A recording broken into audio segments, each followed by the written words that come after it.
Dear Junge, dear Per Espen, dear Caroline, dear Per Ingvar, dear family, welcome back. I'd like to open up with a story that came through right towards the end of our last conversation, when Åsmund was sharing his poem with us.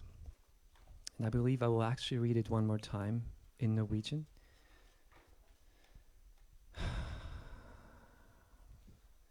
As an afterthought, leaping from the page and from the last conversation into the midst of this conversation. Hver eneste lille kjærlige handling medisin som trengs mot alle påstander om at hver eneste lille kjærlige handling ikke betyr noe.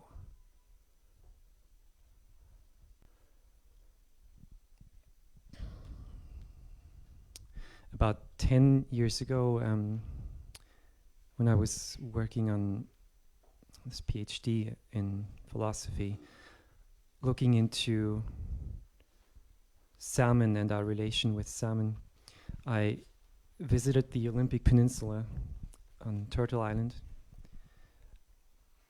where the Pacific Ocean meets the land and volcanoes are shaping the landscape, and the breath of the ocean creeps up the land and gives you shivers in your body. I was sitting with a storyteller, a coast sailor storyteller, or more specifically a Klallam storyteller. The Klallam call themselves the strong people. That's what Klallam means in Klallam. It's the strong people. And he said, you know, we're here because a century ago, white people came and built a hydropower dam to create, in their own words, peace, power, and civilization. In the documents they wrote about bringing peace, power, and civilization, they never even mentioned us by our name. So the dams went in, and the salmon did what they had always done for millions of years, or as we say, since time immemorial, since before memory began. They came back from the ocean to complete their journey and to leap back upriver. And they leapt. But something was different that year. There was a wall. It was a concrete wall. But they still leapt. And they broke their necks. And some of our elders who were there, none of them lived anymore at the time, but the stories were being carried forward. And some of our elders, they said, we were there that day and those weeks, and the river was red with blood. They came by the hundreds of thousands, and none of them survived, or just a few. And another year went, and the dam still stood, and those few who had somehow managed to spawn in the lower reaches of the river and had gone out and completed another journey, they leapt again, and they broke their necks again. And this went on and on for a century. And they were leaping, and they were leaping, and they kept breaking their necks, killing themselves in the effort. Hver eneste jævlige lille handling betyr noe. Every little action matters. He actually said that to me. And he said, there's one difference. The reason why we're here now is because these dams are now being taken out of the river. They're being dismantled. And the difference that made a difference for us and for our children is that for a century, we didn't listen to the world. We were forbidden to speak our languages. And we were dragged off to boarding schools. And we were shamed. And we were criminalized. We were criminalized even for taking these corpses and to bring them home as food to our children. We were arrested for that. And in the process, and in the trauma, and then the self-deprecation that came with the trauma, and then the abuse and the internal abuse, We forgot to listen to the world, but something is changing. We're beginning to listen to the world again. And you see, the salmon never stopped speaking. They never stopped reminding us of our obligation to listen. And to remind us that every damn little action still matters. So thank you, Osman, for bringing that image up. That is leaping right into this conversation. And this just by way of saying deep gratitude for each of you for sharing this table here and for the community to come out to share another space. But also perhaps to say it's sometimes difficult to find words when sometimes, and Katarina spoke so eloquently of this, when sometimes the gesture is more in action, it's more in a movement perhaps, such as the movement of these fish breaking their necks. And so perhaps we can try to be mindful here, and I'm sure this will not be a problem for all of you, to, even as we speak, to still listen. Listen with our whole bodies to what is not so easily put in words. And to honor the words for the poetic power they have, but to also be humble to the moments when words perhaps need to slip and give way to other expressions. And this doesn't even translate as a question other than, gosh, good to be here with you. So I'll put this talking stick, we're calling it the talking stick here, which we're being asked to use so that some audiences who are being streamed into the space with us are also able to share the space with us. So I'll just put the talking stick in the middle and see where it moves. And perhaps we can attempt a circle. It doesn't have to be a perfect circle, but if every voice can come into this circle in whichever way it wants to dance, so that we can create a circle and open a circle amongst us. And then we see where that moves. So here's the talking stick.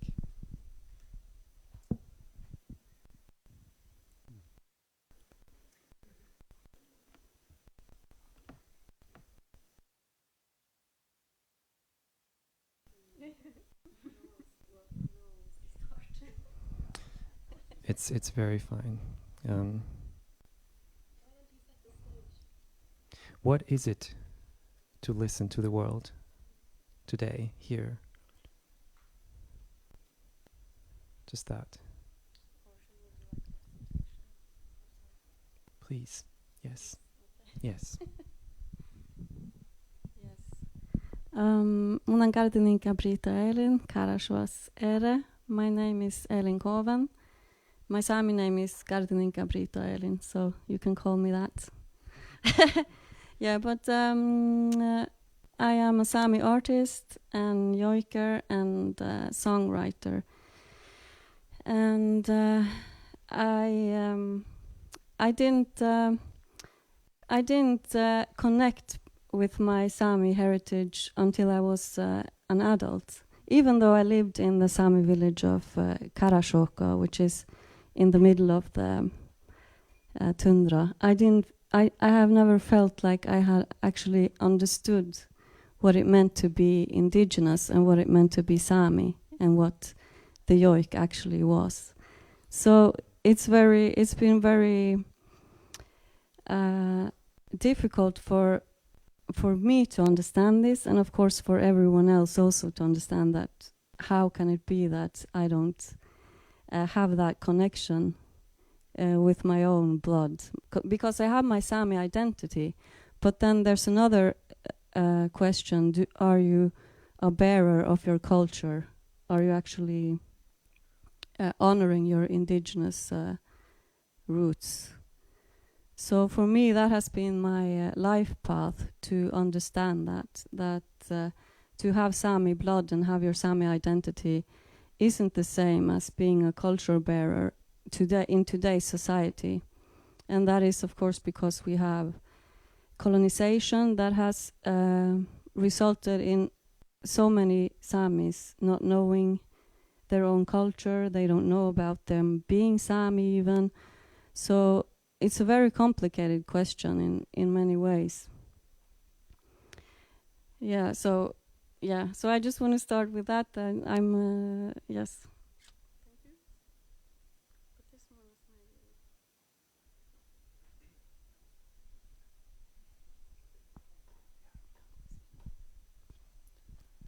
So maybe I have the same experience. I grown up in a Norwegian culture on the west coast. I used to participate in youth work and Christian communities and sports. And I was a Norwegian, but I don't think I understood what being Norwegian was. And I felt not at home. I felt outside myself being a Norwegian. So a deep search started for me in terms of how can I be Norwegian in another way? Because I don't like Norwegian. I don't like being Norwegian, the way Norwegians are. So happily I found some groundbreaking thinkers that had the same issue, feeling outside the culture you're inside and not feeling at home. One of them was Arne Næss, so we are Hos Arne, and the other was inspired by Carl Gustav Jung, a Jungian psychologist who questioned the worldview of Western tradition and which Norwegian is a part of. So I'd like to throw out a few results and then we see where you want to take this. But first, I want to connect to the previous conversation because one of the Knut Ivars, still there, yeah, both of them maybe, said that, you know, when we try to explain the way we feel about our grief and our relationship to nature, to the people who build these dams, who build the roads, who have the explosives, whatever, they don't understand what we're speaking about. And the issue is, why don't they get it? So what is it in being Norwegian that stops us from respecting the Sámi culture, the indigenous cultures, and also nature? So building on Arne Næss, I'd like to mention 3 main dimensions, and then I'll hand it on. First, we're the opposite of what Stine asked about. It's not relations, it's separation. So we are a culture of separation, that nature is out there, I am here. You may call this dualism. Arne Næss wrote a lot about it. The second is that we are a Christian culture of about 1,000 years. So we're monotheistic, and particularly in a Puritan version, where we have what we could call churchdom, rather than an open Christianity. Also, we have a science, which is either right or wrong. So you take the world literally, and you think that by filtering data, you can get to the truth. And either have the truth or you don't have the truth. So that's why academics fight. They have this idea, you're either right or wrong. Third, we're a mechanistic culture. We're Newtonian to the bone. Our understanding of reality is based on causality.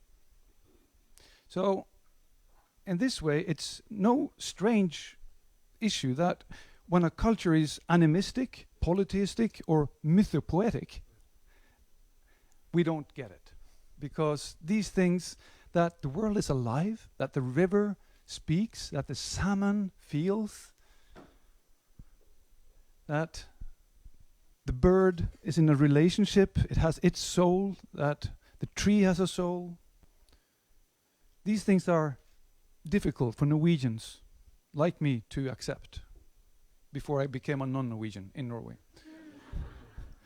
Second, if you allow many stories, many gods, many values that are more than human, many versions of rationality, not just one, then the world opens up and you have a polytheism.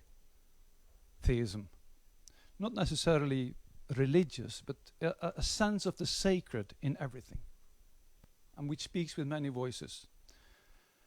And rather than mechanistic, I think we need to learn from Åsmund to become mythopoetic, and also from our dear brothers and sisters in the Sámi cultures, that stories come before logic, the capacity to respond to the metaphors of nature, the shapes of nature, listening to the land, this comes with what I call a mythopoetic speech.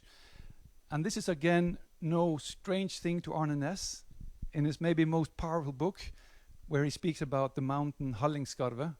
He's all mythopoetic. So that's why I think these are the three deep philosophical reasons why Norwegian culture struggles with the intrinsic value of nature and also the cultures that live with a respect for the sacred in nature. Yeah.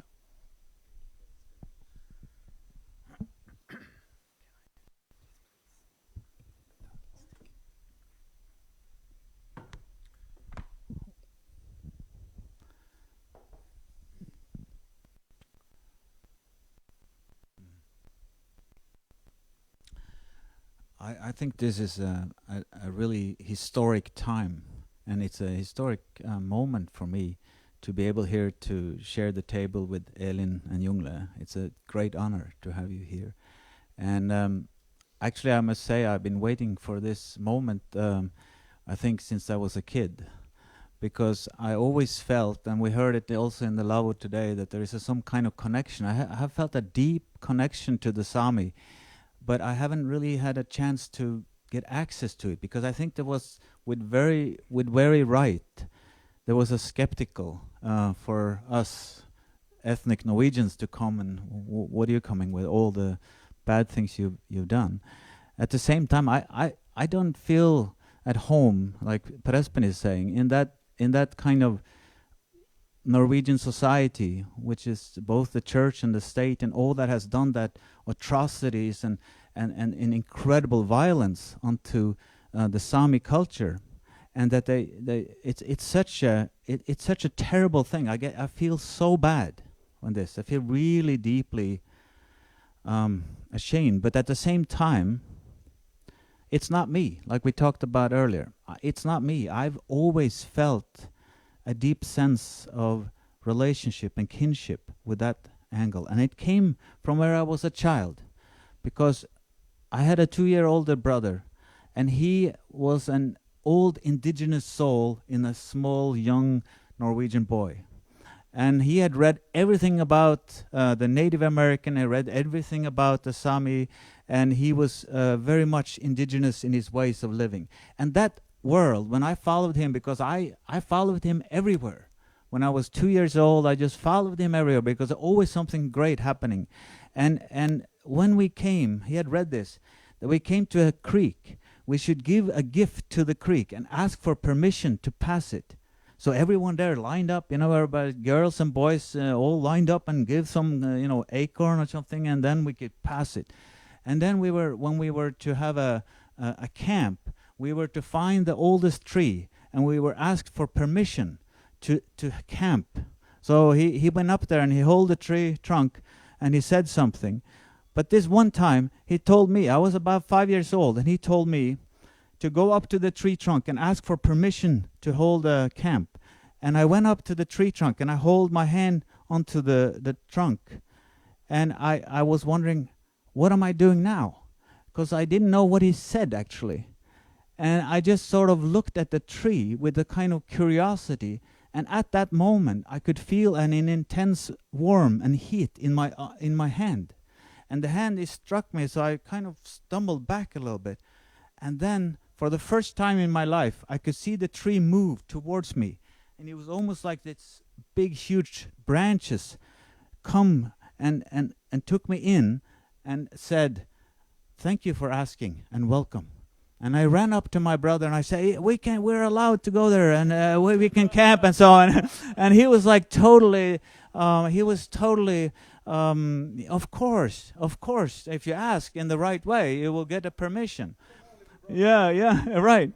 So I lived in that enchanted world. Now, everything spoke in that. Everything was alive in that world.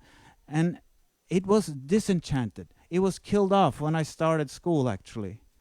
Because at school, things teared apart. That kind of nature became objects and resources and names and categories. And all that liveliness and the enchantedness of it is gone.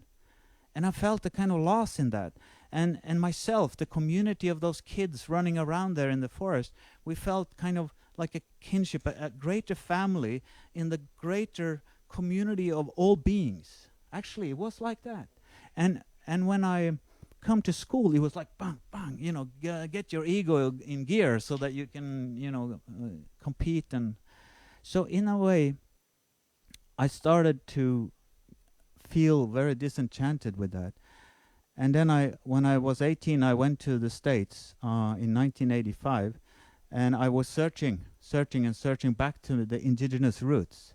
And first of all, hitchhiking around the States, and I was 20 years old when I ended up in a Green Gulch Buddhist center. And that summer, the monk who was there as a visiting monk was Thich Nhat Hanh. And I didn't know who that was, but that was the most peaceful man I've ever met. You know, he came, like we spoke of earlier, the kind of way he walked. You know, it was just the way he talked, the way he ate, the way it was really. We were only 10 people there, so we spent 2 months with him there. And then I was searching onward and really trying to use that Buddhism, but it didn't really work on me for 2-3 years. But in 1989, I met a Hopi native, a prophet. I really thought, this is my home. And it's Thomas Banyakia, who is the Hopi prophet. Actually, the Hopi prophecy is very, very important in this context, because the Hopi prophecy really talks about a huge transformation going on when there was this separation between the white brother and the native brother. And if it doesn't come together now, if we don't come together now, the indigenous people, the First Nations people, and the rest of us who are in many ways lost sheep in some sense, we are gonna really be in trouble. So I asked him, not to mimic like we were talking, but I asked, can I learn from you? And he said, the white man has come into, he knew I was from Norway, so he said, the white man has come into our country and stolen our country. And many white men is come now to take our stories. Now, you should go back to your home and search for what you're looking for, because in your past, it's all there. This was in 1989. And since then, I've been searching for my own sense of indigeneity, my own urkraft, because it's there. And it's actually there through the meeting of him that I reconnected to my own sense of indigeneity. And since then, I met actually the same year Arne Næss, and we've had many, many discussions about this, because he is really an animist. And I think the next step for deep ecology is revitalizing animism, and it is renewing a sense of sacred in nature. Thank you so much, Per Ingvar. I think, Elin, you wanted to respond to Per Ingvar, and then we can also continue to open the circle for everybody here around the table. Thank you. Okay, yeah, because I felt that I want to say this early in this conversation, because I feel it's like so important. It was one of the most important things I wanted to bring to this table, and it's about what you taught Per Espen, sorry, we're talking about, because I during my time as an artist, I also was thinking so much about, like, how is it that we've been living, or Sámi people have been living 1,000 years now with colonization, and we don't get along with the majority people. Like, how can it be that 1,000 years we have been like quarreling? We have not understood each other for 1,000 years. And this was like so strange for me. Like, how is it possible? Like 1,000 years. So I was thinking, like, was there ever a time where we were actually, getting along, like we were understanding each other? And that was in the Norse period. So that was before Norway got Christianized. We were basically, we had the same worldview, we had the same lifestyle, we had the same values. We lived more or less the same lives, because we were all hunters and gatherers. So we were kind of like understanding each other. We were the same, so we could actually like interact with each other, understanding each other. So what happened was that Scandinavia got Christianized, and that meant that they changed their values. So they changed their values to different values than the nature values. Yeah, you know. So here we are. We have the Christian worldview, and we have the Sámi worldview, which is a shamanistic worldview, which is not a religion. And the Norse is also shamanistic worldview. So what has happened for 1,000 years is that we have been quarreling. They cannot understand us because they live in a different world. And we live in a different world where they cannot understand us. So this is my own theories. My theory was that if we ever going to be understood, then the Norwegians, because I live in Norway, but the Scandinavians, they have to come back to their indigenousness to be able to understand us so that we can get along.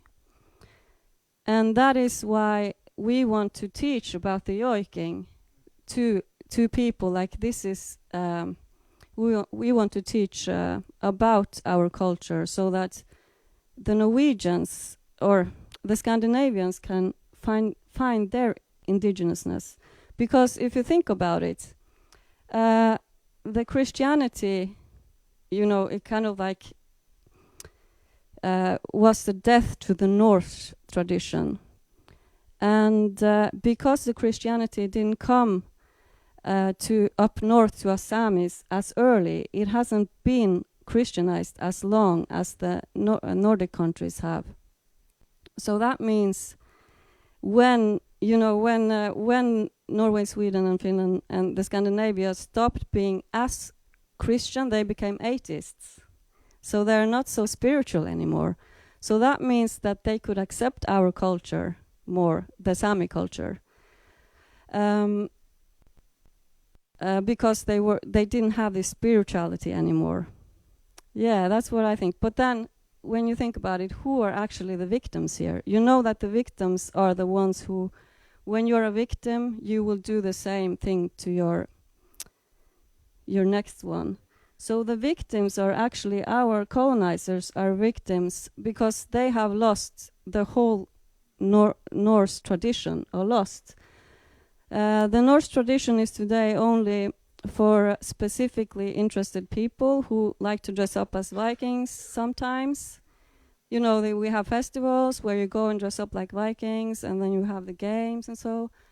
And I have seen that in the Sámi culture that it's starting to happen with us as well. So this is my biggest fear in life, is that the Sámi culture will end up the same as the Norse.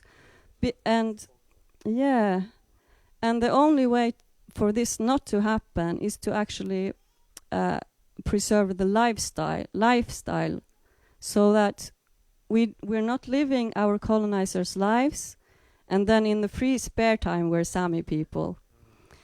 Which is now happening with the Norse. There are a few people who are actually trying to live the Norse life, and they have the same problems as we have as Sámi. It's basically illegal. So everything you want to do that is not in this modern society of this Christianity, it's illegal.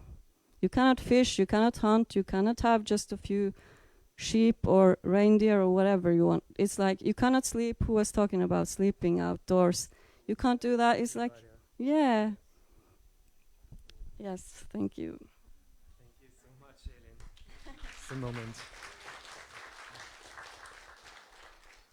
Jungle, the word's yours. Yeah, something that happened, I think, 1.5 years ago. I was sitting at a cafe in Alta, and I started to talk with a couple of Norwegians from somewhere here in the south.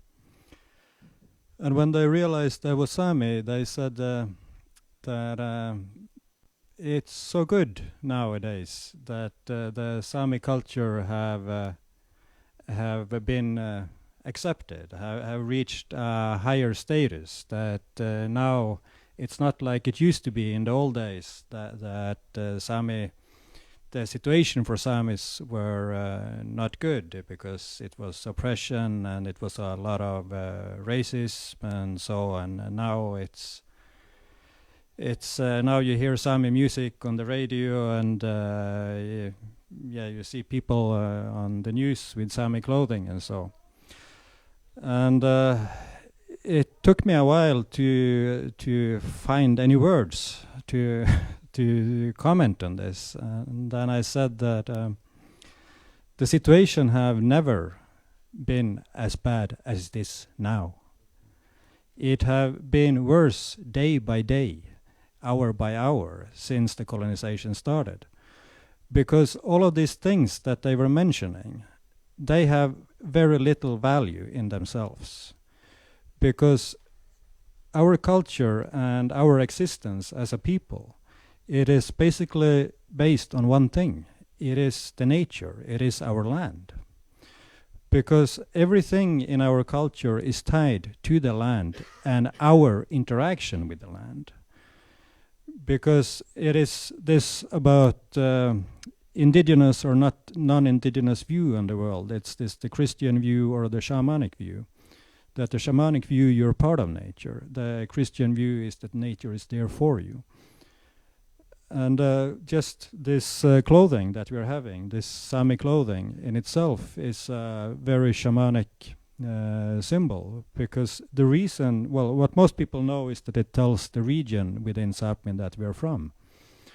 But the reason behind that we're wearing this clothing in the first place with these colors is that we decide over life and death for the reindeers many times. And that's why it's also our responsibility to make their life beautiful. And about 15 years ago, the science figured out that reindeer are the only deer-related animal that can see colors.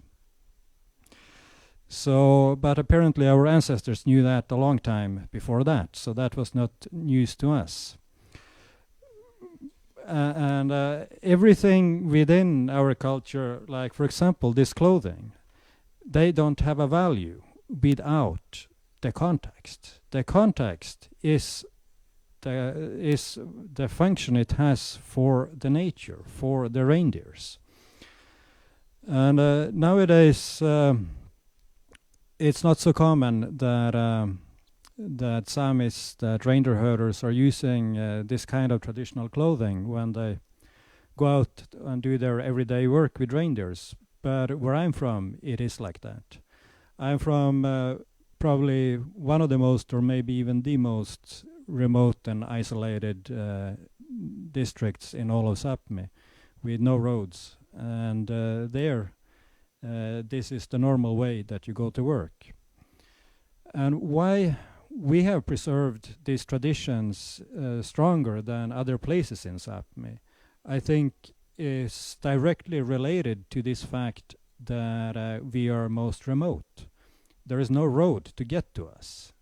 It's even hard to walk to us, because you have to cross one of Scandinavia's biggest lakes, or you have to come from the other side, which is a very long walk. And it's also, we are also on two sides of a border. So it's not many people who gets there. And that's why we have managed to keep these traditions. And for example, my father was born and raised in Alavo and started to live a few months in a house when he was 15. And it wasn't quite like that when I grew up, but I grew up a lot in living in Lavos, even if not full time like my father. So, but still I had somebody to learn from that had been living like that full time.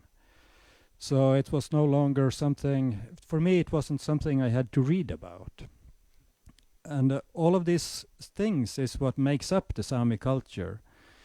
It's, for example, it's these things like how you interact with nature. When you're going to migrate with the reindeers between the summerland and winterland, it involves a lot of people.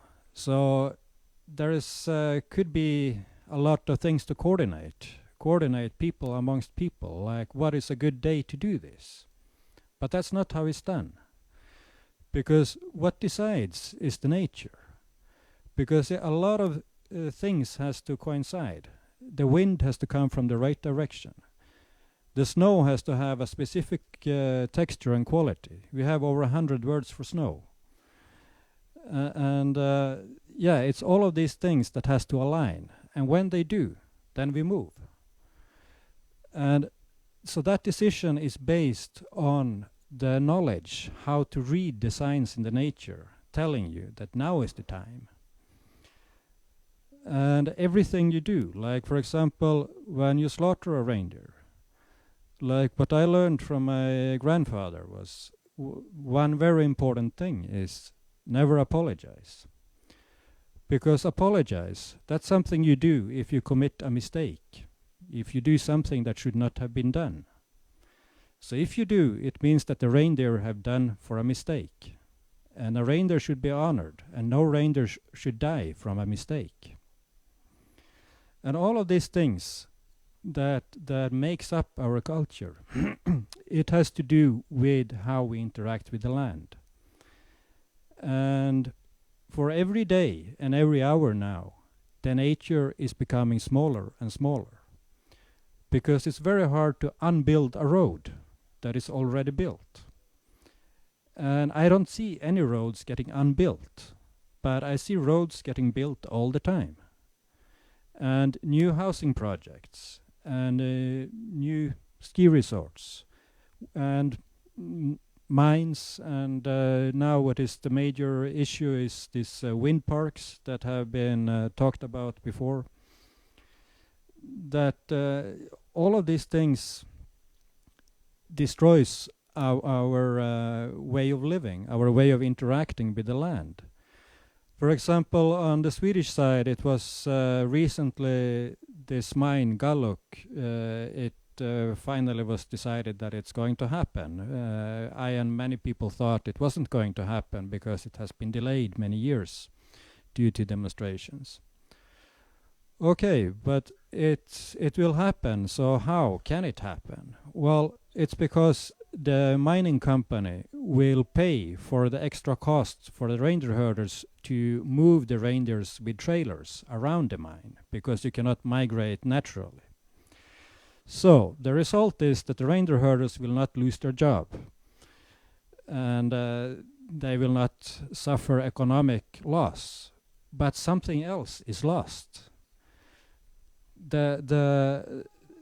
A way of living is lost, and with that way of living is lost our culture and knowledge, because wearing this clothing and like I grew up in moving in Lavos during migrations, there it had a purpose.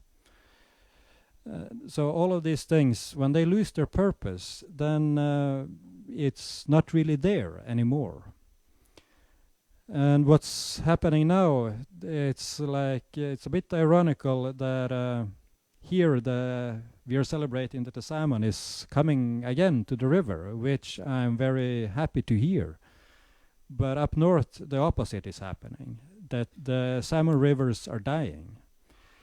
And nobody really knows why. It's a lot of speculations, but nobody really knows. But a consequence of it is that it will take, it's different estimations on how long it will take for things to normalize, if they ever will. But the most realistic one I heard is about 20 years. And 20 years is a long time. So people the culture that is around the salmon fishing in these rivers, they have already ceased to be in practice. And if they have not been in practice for 20 years, I mean, last year there was a lot of people that had their livelihood coming from the salmon fishing in these rivers.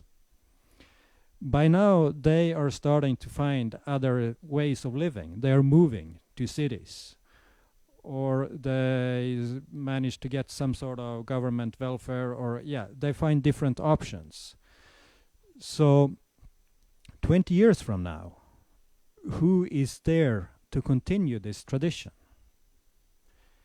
So this couple that was telling me at this cafe in Alta that they were so proud of Norway, that the Samis were in such a good situation now.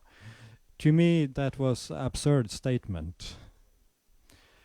But like been pointing out here, and Elin was making more clear, that that I think this gathering in itself is a symptom of a lot of people in Norway wants to find back to what was before the colonization.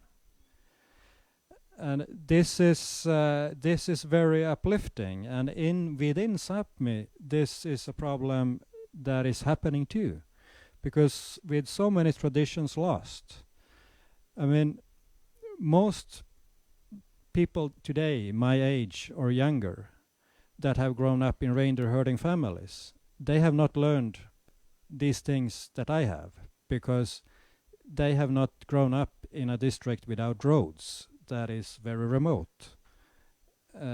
So already within the Sami society there is this cultural loss, and this is a very dangerous thing, because in the shamanic culture that we all shared 1,000 years ago, and we Samis managed to preserve at least 500 years more, but a lot longer. Then what guides your actions in the world, in nature, is how you read the nature, how you have learned to interact with nature. Then when another viewpoint comes in, that changes. And in the Sami culture now, a lot of people have also lost this old way of seeing it and have adopted the colonizers' way of seeing the surroundings. And some are even in a worse situation, because they have lost the old way but have not accepted the new way either. So they live in a no man's land. And in that no man's land, you don't think about things like being responsible. Then you just think about surviving your life and don't care about anything else. And that is a sad thing that is happening.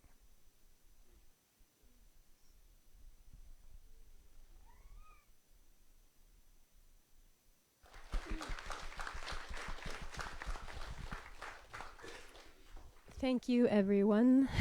I feel very empty right now. I have a sharp pain in my heart. I feel lost for words. Like you both have expressed, it's very... I could sit here and listen to you guys for hours, because this is the wisdom that has been lost that is coming back. And it makes me very sentimental. I'm one of those people that was lost, and I have rekindled that fire, like through a lifetime search, going back to nature and what that means for me as a person coming from the city. My grandmother lived with the Sami people and migrated from the winter to the summer lands for a period of 7 years, when she was 19 to 26. Just out of pure will and inspiration. And this was in 1948, right after the war. And I feel like her memories are alive in me somehow, and that this has inspired my quest. And right now I'm working a lot on my womb and access to my womb as a woman.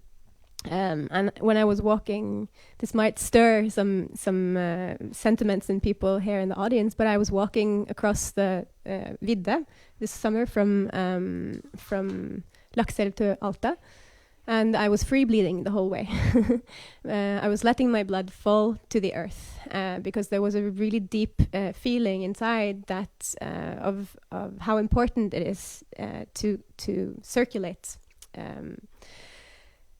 And when I was 6 years old, I remember receiving leaflets in the mail about the war in Cambodia. And this is like something about where I'm coming from and where my passion is coming from. And I remember crying, and my first memory of grief, my first memory of separation was coming from the fact that there was a child somewhere else in the world that was in a war zone and experiencing conflict. And so that's where my quest for peace and for understanding peace started.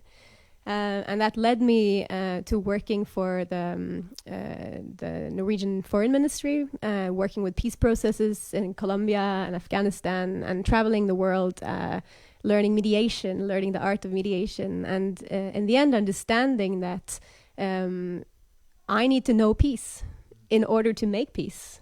There's no way we're going to be able to create order unless we know and feel peace in our hearts. And my first memories of peace were with my grandparents in nature. and I found that so many wars, I guess all of our wars, have this root cause, which is separation from nature. Whether it's our inner nature, the nature where we're from and our land, or separation from each other. And then working with these wounds. And then that made me start looking back to Norway. We are out there as a peace nation trying to mediate in a lot of global conflicts, but we've forgotten the conflict that rests in our land. And we have to also remember that we are a post-war society, right? We've experienced starvation. We are victims. We have experienced war. We have experienced poverty, and especially in the northern nations. And there's a lot of trauma in our bodies, and there's a lot of grief that has not been released. And that is what led me onto my path today as an ecotherapist, to find ways of moving that grief, to find ways of seeing the world as whole and not broken, to find ways of dealing with separation in myself and on the outside and in our society, and looking into indigenous traditions from around the world to see how can we bring that worldview, which again led me to the elements and to that direct sensation of wholeness. But I feel again lost for words when I'm faced with people that know wholeness, because when I listen to you speak, I can hear that you're bringing your whole body into your words, because it's authentic and it's integrated knowledge. So it's wisdom that's coming back into these spaces. We talked a lot about grief and the shift that is happening now in the world. In Chinese medicine, they call it the shift from the fire eye to the water eye, right? We've been in a period of fire, a lot of like doing, and we're coming into an era of more water and being.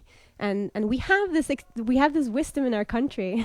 And so again, back to gratitude. I'm very, very grateful that these spaces are now opening up, and that we are being given more opportunities to feel, to rest, to connect, and to be with the land and listen. Yeah, thank you.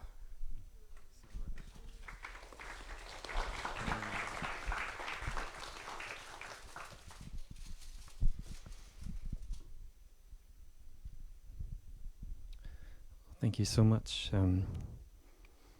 It seems to me one of the enduring challenges that deep ecology still poses with staring eyes is it is possible to extend our sense of self beyond the ego, always. That is our birthright. And that's not something that goes out of date or that we can argue our way around. We're born with it. It's also a universal quality of being human, is to grow up into a world where our sense of self is aching to reach out to, be mirrored in, and relate to, and be touched by, and become entangled with the lives of rivers and forests and mountain plateaus and seasons. And one of our dear friends who is not able to be here today, colleagues and mentor, Arne Vetlesen, he has an episode where he writes about this in one of his books, where he describes walking with his forest, with his son, this 6-year-old son in the forest, and just observing this child, this pre-literate, pre-schooled child, not yet fully socialized into being a good Norwegian, Per Espen. On the brink, but not quite there yet. But at this treacherous threshold, where he still greets trees. He still says hi to trees and goodbye to trees and bows to them and touches them when they leave the forest. He turns around, pulling at his father's hand and saying goodbye. And then Vetlesen says, and then this child is about to be educated into this culture, into what it is to be a good Norwegian. He's about to be initiated. These are not exactly his words, but this is the arch of his thinking. He's about to be initiated into a sense of self, which is not a larger self, but a more and more condensed and tight and suffocating kind of self. And that's the normal arch of becoming a human in this culture. Okay, I'll just leave it at that. Incredibly inspiring, listening to the way these sharings interweave. And I'd like to pick up a point from you, Elin. How do we go 1,000 years back as a Norwegian culture? How do we do that? How do we, as Per Ingvar was talking about, rediscover our indigeneity? Because that's our job. And I mentioned a couple of my inspirators, mostly male so far. I want to mention maybe one of the leading guides and teachers in doing this for us today, which is Robin Kimmerer. She says it was through her actions of reciprocity, the give and take with the land, that the original immigrant became indigenous. I think that's a brilliant quote. So I love your example, Svonni, when you say, we put on these beautiful clothes because we want to honor the reindeer. So we take and we give.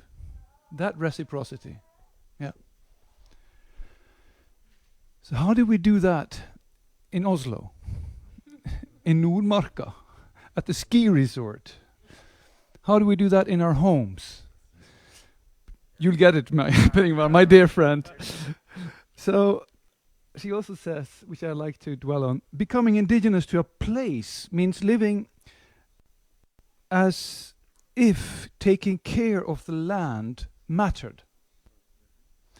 Living both as if our well-being, material and spiritual, depended on the land. So this is my task. This is what I want to work on. The reciprocity with the land.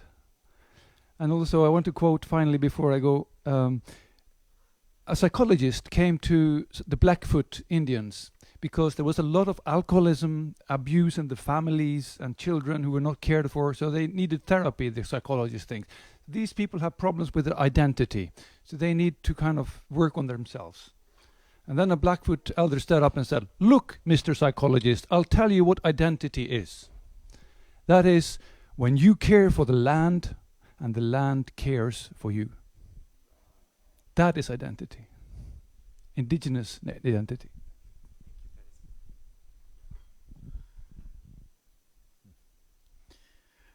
Well, you ask a good question, Per Espen, and I think you already answered it, or we've answered it together in many ways, because I've taken, I think, hundreds of people, young people, old people, into nature, and it's actually so surprising that it's almost like very small things you can do, maybe some sense awakenings, that they suddenly are there. It's almost like they're there. And I think it's because that if you take the deep time walk with Martin, look about how long have we really been in this culture of separation. It's not really very long when it comes to think of the deep time or even in our time. But it's our culture that is really the problem here. It's a culture that has been growing through modernity and this kind of separation. And it wasn't like that. But the point here is that many of us don't really feel at home in this culture. We don't even live in that culture really, in some sense. Because I do feel like, for example, when I came back to the States, back from the States, I asked my grandfather, and I asked him, have you ever seen some spirits in nature? Plenty, he said, plenty. And I said, why didn't you tell me about that? You knew I was, studying eco-philosophy and so. Well, you never asked. And it's a kind of shameful thing to speak about that, We don't speak about that too much. And my mother said, oh, well, we don't speak about that too much. It's that kind of spirit thing.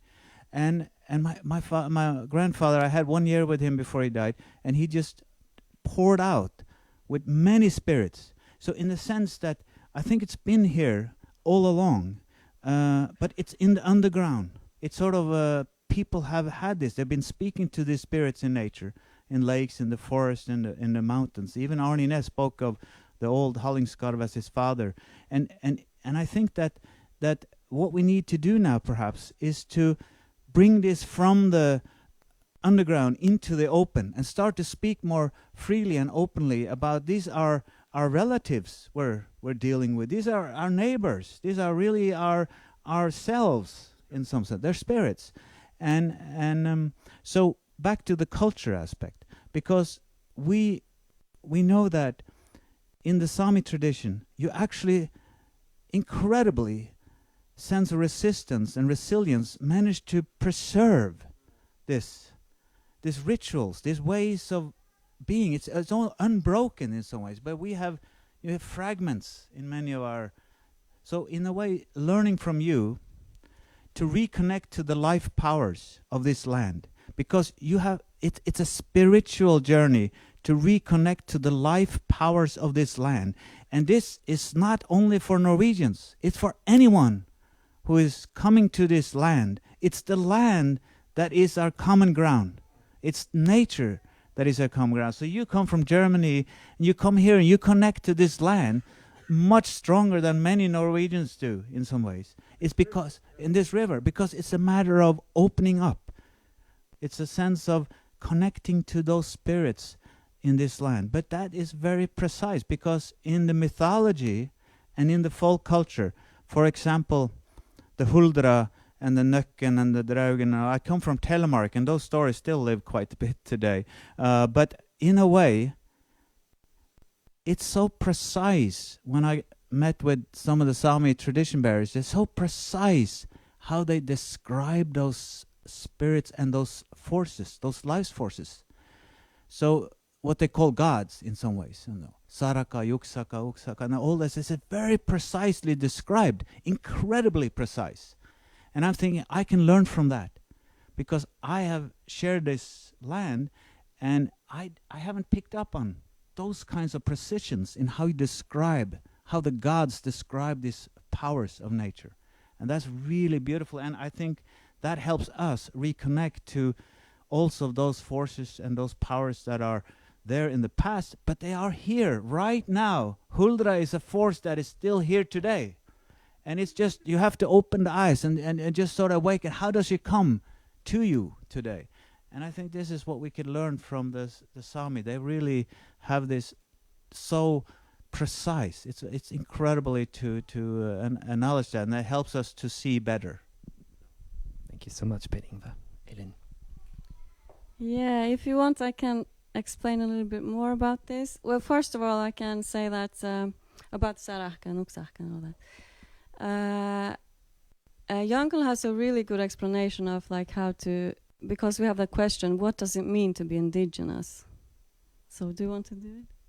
Say it. Yeah, what I thought I maybe did already say that. But like...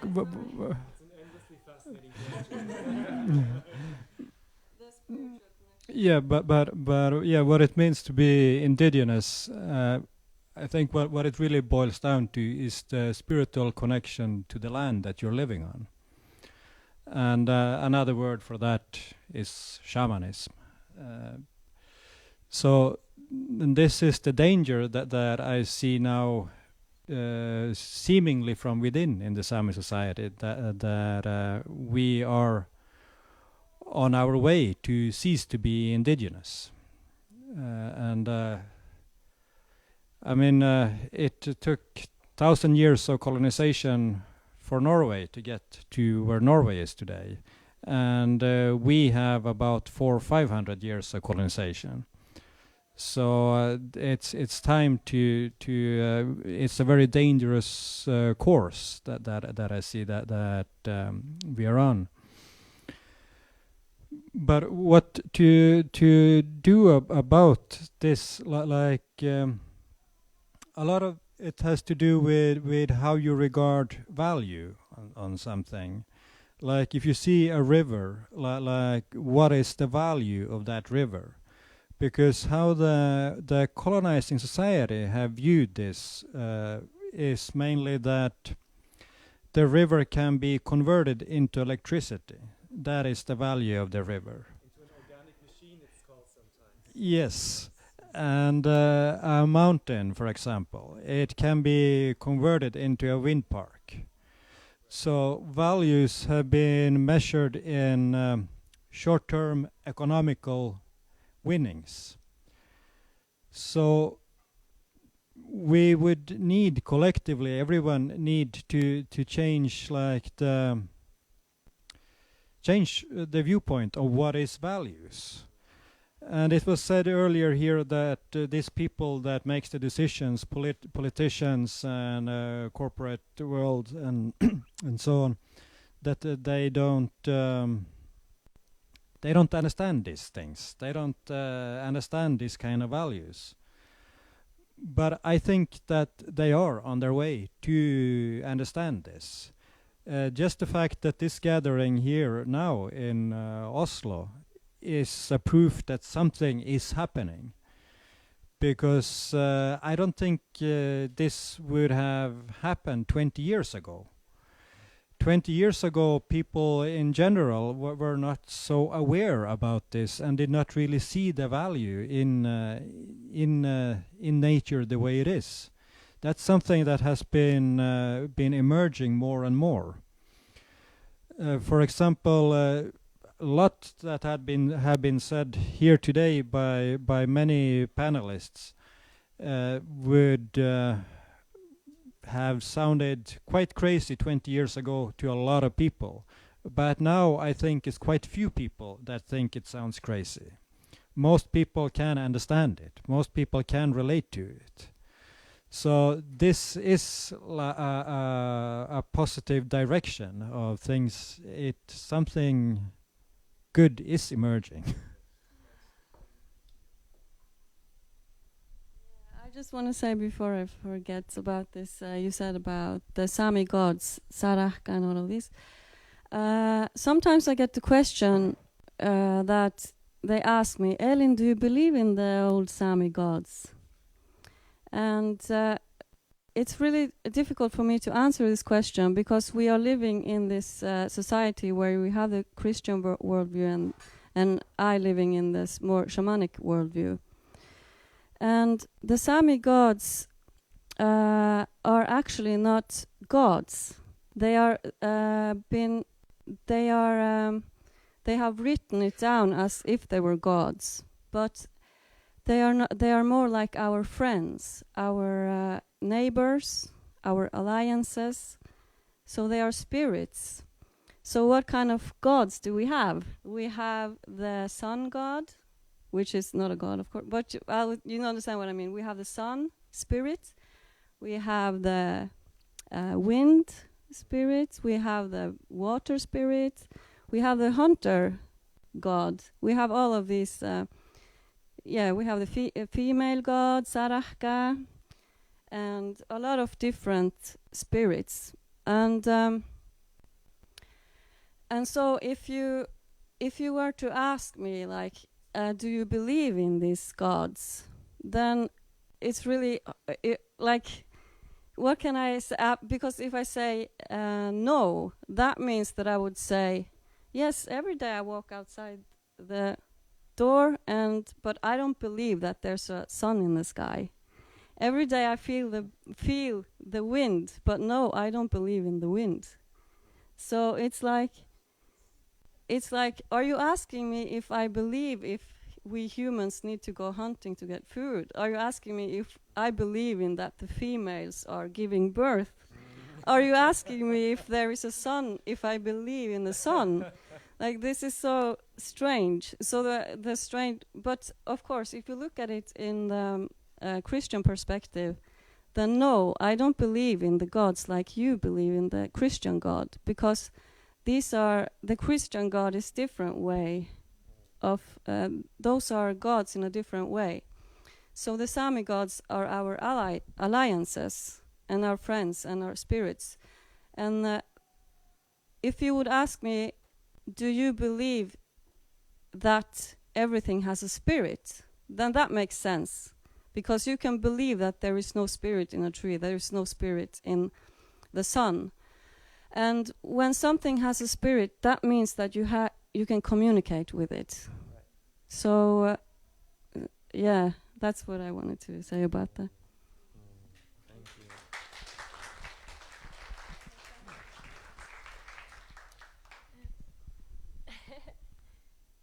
This is the most real conversation I've been in for a very long time. And I just want to acknowledge that. Like, I've become a little bit wary of like mental conversations because I'm on a journey to really be embodied in nature. So I'm really grateful for all the perspectives, and I just want to kind of build on what you're talking about here, that when I was a kid, like most of us when we're children, we experience these gods, right? Because we're so open to this magic, and I've experienced the spirits of the forest, and at one point we start forgetting now, because our society is constructed so that our senses become more numbed. We get kind of a system drawn over our heads and so on, because of the fear that it has existed, and all the separation and the need for defense mechanisms and gaps between individuals and so on. And the question is like, how long does it take you to remember again? and I was lucky because I was placed in a Montessori school where I still had that kind of open loop or ability to choose what I wanted to learn in a sense. And I forgot when I started videregående, like high school. That's when I remember forgetting, and that's when my first sense of depression came, and numbing and confusion, and then luckily I've still had that spirit of kind of finding my own way, and and to be honest, like I want to bring in Disney for that, because Disney movies also have a lot of beautiful examples of how to connect with spirits, and the same with the Japanese anime, like Miyazaki's movies. And so for instance, Pocahontas, even though like there are issues with separation in that movie too, can you sing with all the voices of the mountains? Can you paint with all the colors of the wind? And these questions kind of are still alive in me. Yes, Martin? You wanted? No. Just one thing, and I just want to say to everyone that it is possible to carve out the life for yourself.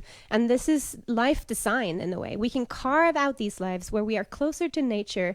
We can start, as Arne Næss would say, to taste the nature around us, to be with the nature around us more, and to use it as our medicine, and to get that relationship with our surroundings, and translating our nature, and finding like the essence of this web, right?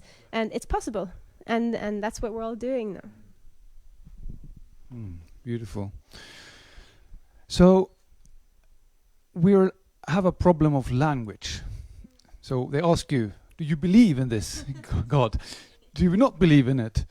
And it has to do with, in English, you are either a human or you are a thing. Or you're a human or you're a God. So this separation that we spoke about, that doesn't really allow for that deep kinship with the spirits, that we are in close reciprocity. So our grammar kind of boxes us in, and that is why we need to rediscover a language in which we can speak about this in Norwegian and English, then maybe we will no longer have that conflict that you so beautifully described. So it's on us to redevelop an animistic language where we acknowledge the autonomy and the intrinsic value of these other more than human beings in the world. And as you said so pointedly, Svonni, for 20 years ago this would have sounded utterly crazy, except for a few philosophers maybe, and most of the philosophers will kind of kill you and shoot you and accuse you of anthropomorphism. Odin, we'll get back to that. And yeah. But I always wanted to reflect back to you, Svonni, that I teach at the Norwegian Business School. I work with executives in economics every week, and I teach them this. So I'm on it.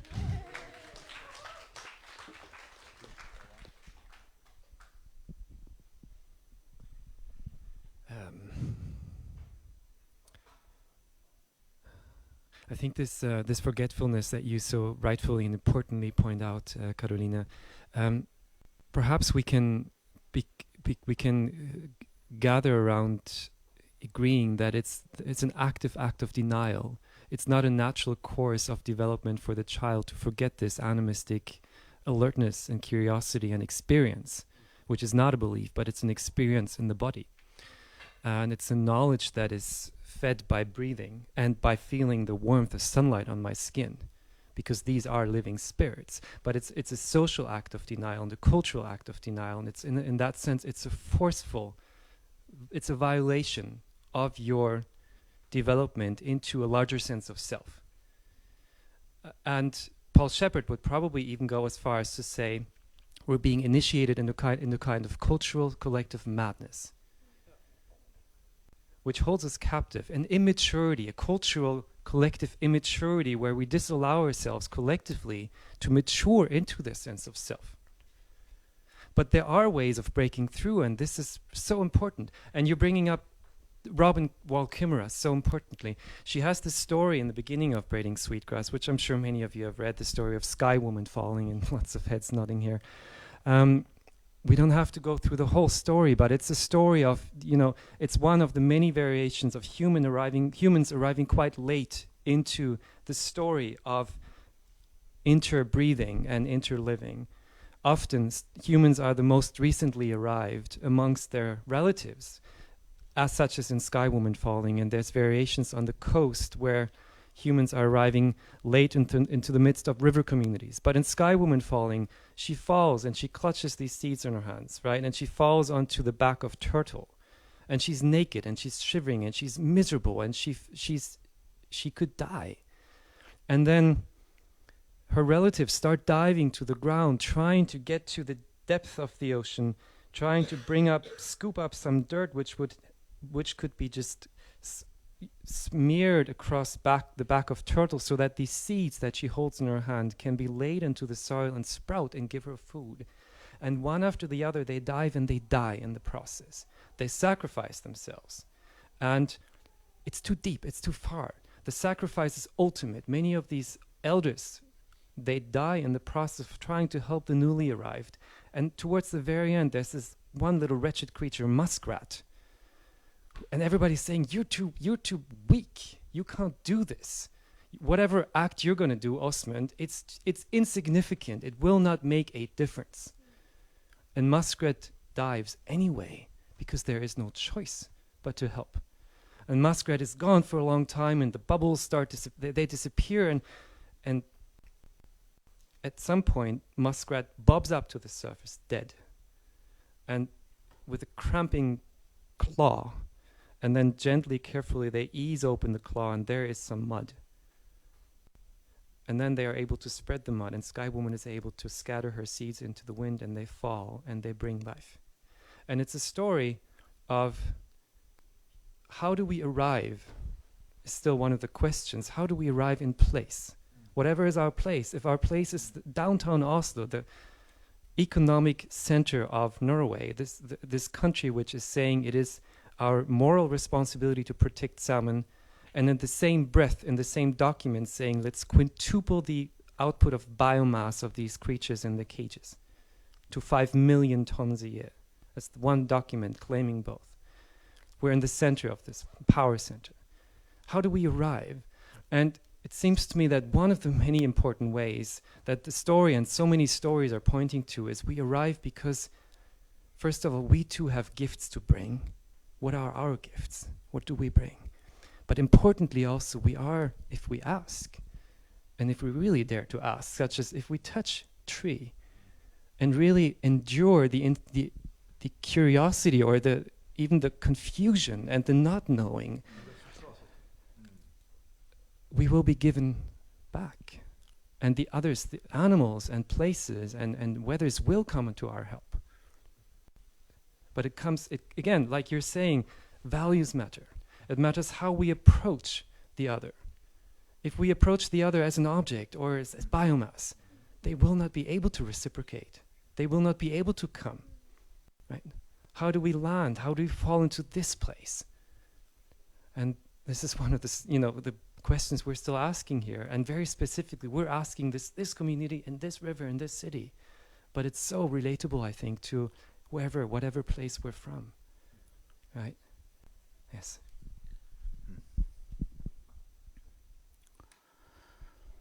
Thank you.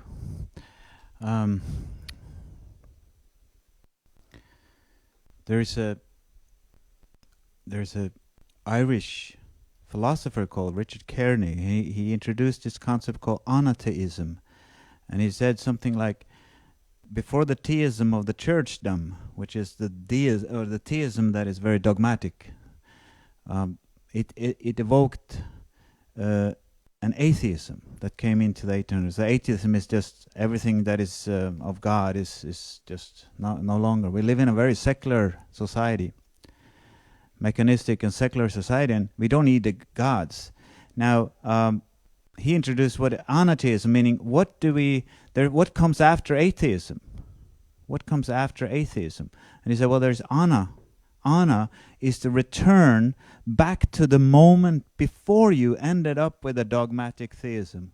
It's that holy, sacred moment in which you stand before a greater power. And that's the moment in which you have to make a decision as to what is it that you're standing before, and what is this other, and is this something I will, in a way, come into reciprocity to or resonance with, or do I sort of take it, just sort of turn my back to it? So this is what Kierkegaard called the leap of faith. Actually, you have to throw yourself into that, and you don't know what you're doing because that power may take you somewhere. But still, that's what life is about. This is the life powers that works in our lives all the time. They're still there. And it's returning to this magic, holy, sacred moment of standing before this greater power. And these powers are I think, is very significant. There's just very specific powers. Very, very specific powers. And I think that actually another brother of us, Stephen Harding, who is a Gaia scientist, he and I will teach a course now called Deep Ecology and Gaia Alchemy.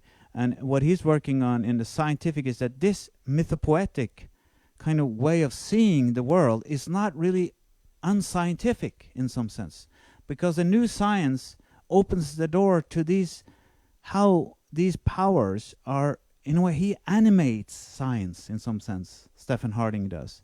And by animating science and animating this kind of encounter with the other, I think we're luring back the gods of all in our culture. And that's what we need. I think that kind of sensitivity is what we need.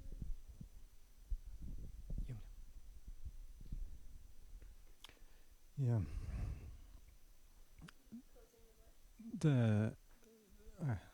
Okay. Yeah, well, it was an old Christian idea that only humans have a soul. So animals don't have a soul, and therefore they can't really have feelings either. And today I think there is very few people that have that idea. Everybody here in Norway, I think at least, have understood that's not the case, that the animals also have feelings and have a spirit. But what has also been more and more proven by science lately is that plants also do. Plants can feel stress, they have emotions, in closeness to fire, for example. So, in other words, plants have a consciousness, and this is something we have talked about in shamanism for thousands of years, that everything alive has a consciousness.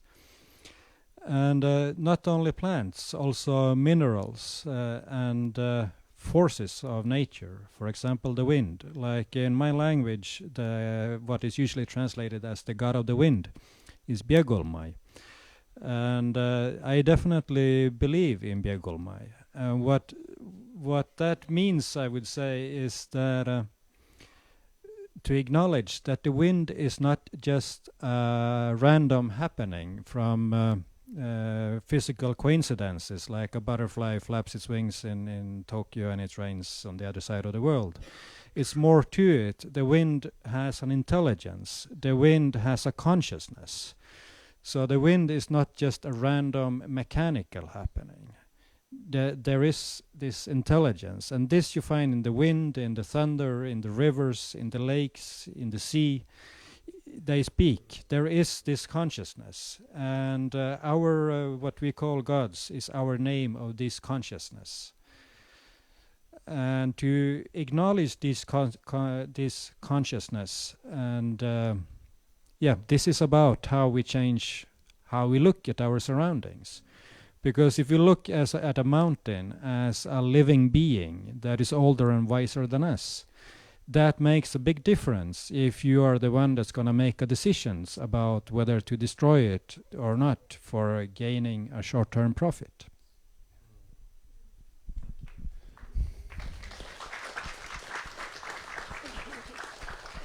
So I will read a poem to end this, okay? Yeah. Can you hear life's sounds in the river's rush, in the wind's whisper? That's all I want to say. That is all. Nils Aslak Valkeapää.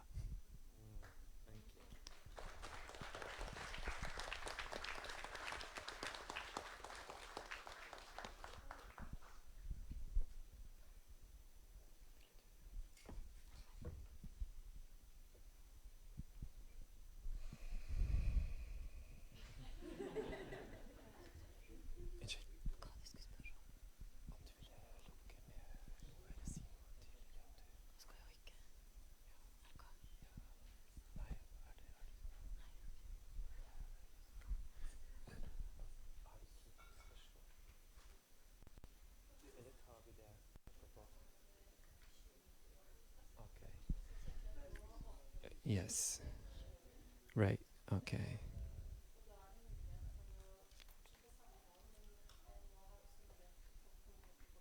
Yes. Yes. Yes. Thank you. Thank you, all of you, for sharing this space. There's nothing left to say. Thank you.